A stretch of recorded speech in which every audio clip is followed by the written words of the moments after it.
Shalom saudara yang dikasihi Tuhan. Saat ini kita akan merenungkan firman Tuhan dengan tema arti penderitaan. Penderitaan bisa datang kepada siapa saja, bukan hanya kepada orang yang tidak benar, tetapi bahkan kepada orang yang saleh sekalipun. Kitab Ayub memberi satu pelajaran yang sangat berharga bagi kita mengenai arti penderitaan. Kitab Ayub diawali dengan uraian yang menjelaskan betapa Ayub adalah orang yang saleh dan mengalami kebahagiaan dalam hidupnya. Ia dikaruniai 7 anak laki-laki dan 3 anak perempuan. Harta kekayaannya melimpah, bahkan dikatakan Ayub adalah orang yang terkaya dari semua orang di sebelah timur. Dalam suatu peristiwa di mana Tuhan bertemu dengan para malaikat, datang jugalah iblis. Tuhan memuji Ayub di hadapan iblis dengan mengatakan bahwa tidak ada seorang pun di bumi yang seperti Ayub. Dalam cerita selanjutnya, iblis pun meminta izin Tuhan untuk mencobai Ayub. Inilah titik balik kehidupan Ayub berubah untuk yang pertama kali.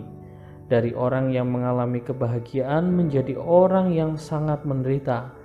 Dan hampir dari kita semua sudah pernah membaca atau setidaknya mendengar kisah penderitaan Ayub. Ayub kehilangan harta bendanya, merasakan kepedihan karena kematian anak-anaknya, ditinggalkan oleh istrinya dan mengalami suatu penyakit yang mengerikan. Tidak ada orang yang sesaleh dan semenderita Ayub. Apa yang dapat kita pelajari dari Ayub mengenai penderitaan? Yang pertama, segala penderitaan yang terjadi dalam hidup kita atas seizin Tuhan. Pasal pertama ayat yang ke-10 dari kitab Ayub berkata, "Bukankah engkau yang membuat pagar sekeliling dia dan rumahnya, serta segala yang dimilikinya? Apa yang dikerjakannya telah kau berkati dan apa yang dimilikinya makin bertambah di negeri itu." Ini merupakan perkataan iblis kepada Tuhan. Gambaran bahwa Tuhan membuat pagar bagi Ayub, keluarga, dan segala harta bendanya, menunjukkan bahwa proteksi Tuhan itu sesungguhnya sempurna. Tidak ada manusia yang dapat membuat kita menderita, bahkan iblis sekalipun, jika tanpa seizin Tuhan. Jadi, janganlah kita mudah menyalahkan orang lain, lingkungan, atau apapun yang menyebabkan kita menderita, karena apa yang kita alami atas seizin dan ada tujuan Tuhan di dalamnya.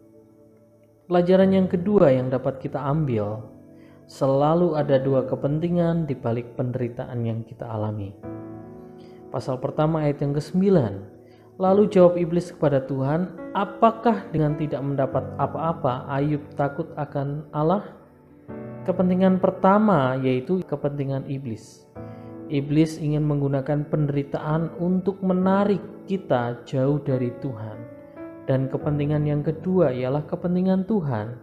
Tuhan mau memakai penderitaan untuk melihat seberapa kuat iman kita kepadanya. Respon kita dalam menghadapi penderitaan akan menentukan kepentingan siapa yang akan menang. Ketika karena persoalan kita semakin jauh dari Tuhan, semakin jarang berdoa, tidak tertarik beribadah, maka saat itu kepentingan iblis yang menang. Namun sebaliknya, saat kita menderita dan semakin rajin berdoa, semakin rindu untuk beribadah, tetap mengucap syukur, maka kepentingan Tuhan yang menang atas hidup kita. Jangan biarkan kepentingan iblis yang menang mengalahkan kepentingan Tuhan. Pelajaran yang ketiga, seberapa hebat penderitaan yang kita alami tidak dapat menjadi alasan yang membenarkan kita untuk berbuat dosa. Beberapa kali saya menyaksikan berita di televisi, karena terdesak kebutuhan maka orang rela mencuri, karena putus cinta orang bunuh diri, karena keluarga yang hancur orang terlibat dalam obat-obatan terlarang dan sebagainya. Penderitaan atau persoalan yang dialami biasanya dipakai oleh seseorang menjadi alasan agar orang lain memaklumi perbuatan salahnya.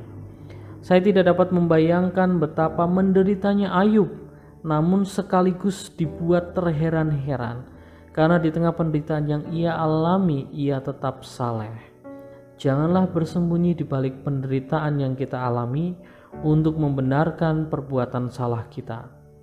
Namun berusahalah hidup benar sekalipun di tengah penderitaan.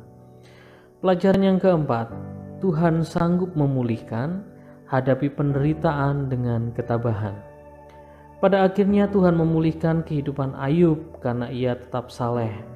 Namun perlu kita perhatikan, sepanjang saya membaca kitab Ayub, saya tidak pernah menemukan indikasi bahwa kesalehan Ayub di tengah penderitaannya ia lakukan agar Tuhan memulihkan kehidupannya.